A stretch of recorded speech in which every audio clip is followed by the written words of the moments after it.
The world once adored Prince Harry, the golden-haired prince, soldier, humanitarian and free spirit who stole hearts with every grin and every bold move. Today, the same man looks quieter, cautious, and almost unrecognizable to those who once cheered him on. What happened to the royal who laughed at rules, who spoke openly, who lived unapologetically? Was it love, transformation, or something far darker lurking behind the fairy tale? Some psychologists suggest the signs point to a chilling pattern: subtle emotional control, isolation, and the slow dismantling of a once vibrant personality. Stay with me, because by the end of this video, you'll see 10 shocking signs that Prince Harry might not be living a dream, but surviving an invisible form of psychological influence, and you'll never see those royal smiles the same way again. Harry's transformation didn't happen overnight. It started quietly, with small shifts that most people didn't notice. Friends who once filled his life with laughter slowly stopped appearing at events. Extended family, longtime companions, and close allies were gradually replaced by new faces, all loyal to the emerging dynamic. At first glance, it seemed like independence, a prince breaking free from royal rules to carve his own path. But real freedom rarely comes with isolation. Slowly, the world he once knew was replaced by a life revolving around one person. Whispers of influence, subtle suggestions, and quiet instructions began to redefine the way he interacted with the world.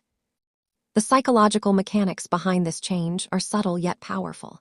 Experts in emotional manipulation say it starts with dependency, the sense that only one person truly understands you, that only one voice matters. Harry, once surrounded by brothers in arms and family, became isolated, slowly retreating into a world where every decision, every word, and every gesture seemed filtered through another's expectations.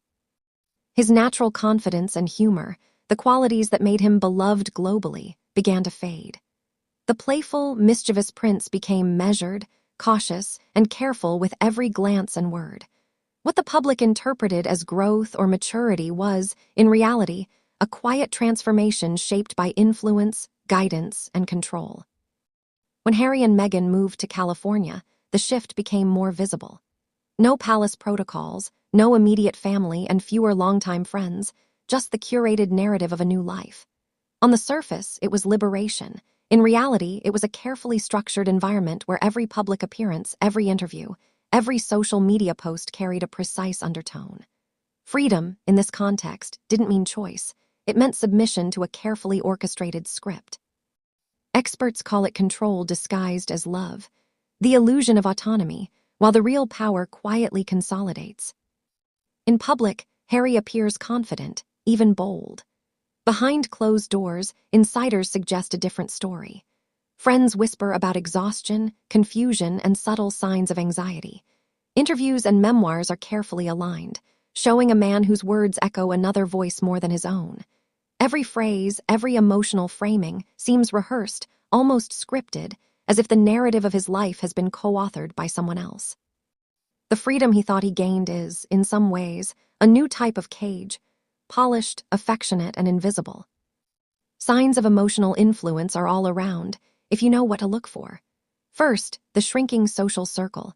Friends and family gradually distanced, leaving Harry reliant on a single support system. Second, diminished public spontaneity. The jokes, laughter, and impromptu charm of old are replaced by careful performance. Third, deference to one person's decisions dominates every interaction, both public and private.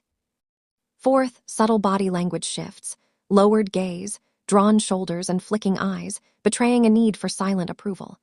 Fifth, speech patterns are increasingly rehearsed, echoing phrasing and emotional cues from another. Sixth, media alignment. Interviews, memoirs, and public statements consistently reflect a curated perspective. Seventh, visible emotional exhaustion, even in moments meant for joy. Eighth, isolation from family and old friends intensifies, reinforcing dependence. Ninth, public-private conflict emerges, words defending one narrative while expressions betray inner struggle. And 10th, psychological strain manifests as hesitation, self-censorship, and loss of spontaneity. Each sign is a piece of a puzzle revealing a larger, more troubling picture. The media strategy surrounding Harry and Meghan is equally revealing. Every appearance, every announcement, and every interview seems planned for maximum effect.